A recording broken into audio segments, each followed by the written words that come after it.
Hey everybody, it's DHB, the Wi-Fi guy, heading down 95 South, deep down into Virginia today, and back down in Richmond. I'm working really hard to expand into another market, so if you get a chance, check out and share my website. It's richmondwifiguy.com. So I went down 81 today. I went down through Winchester, Front Royal, down 17, cut over across the 95 in Fredericksburg. I mean, just amazing day to be out and see all the colors in the mountains.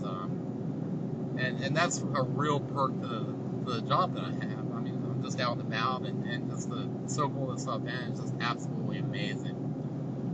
So, I'll tell you a funny story real quick. I get this phone call from a friend, a very close friend, well respected in the technology community, really knows this stuff. He calls me up. He's like, "Hey, I hear you have a Wi-Fi cannon in the back of your truck."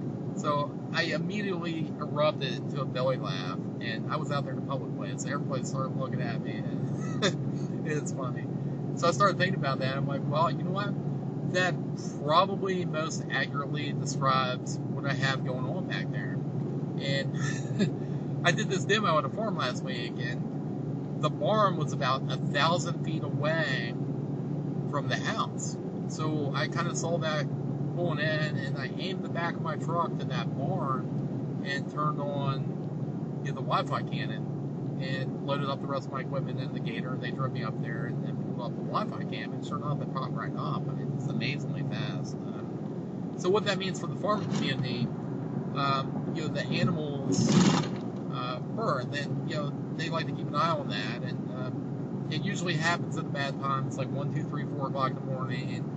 It's usually raining or snowing. Instead of riding up to the barn every hour, in the Gator, which is super inconvenient, just having those cameras, it's a game changer for that whole community. So being able to pop that stuff up and look at it at home, or even not from home, you can be out the Walmart shopping and check in on your animal, make sure you don't need to be there to handle something that's going on. So it's really neat stuff. It's a whole other community that I'm working to get into. So that's pretty neat. So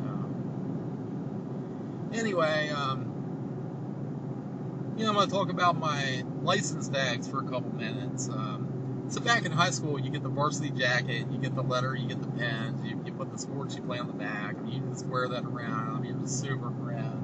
And then you graduate high school, you go off to college, and you put the name of the college in your windshield, your rear windshield, and you ride around with that. And I mean, you're just super proud.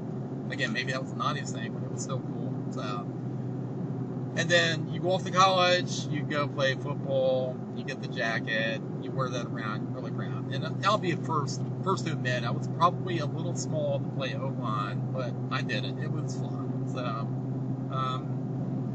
but I tell you what, like, I got these license tags for my truck that say Wi-Fi guy, and it trumps all that by 10. I mean, it's just amazing. I had no idea the amount of opportunities that were going to open up because of that. I tell you what, I was at Sheets this morning, and people started coming up to me, and so I dropped the tailgate, and I show them the Wi-Fi cannon. So, I mean, it's just absolutely amazing. So, it's really cool stuff. Anyway, I wanted to share that with you. King's Dominion, just past that, it's another big landmark on 95 that I always kind of notice, and you see the tower come up here on the left. So, but anyway, Richmond today. Who knows what tomorrow's going to bring? I love doing this stuff. All right, talk to you guys soon.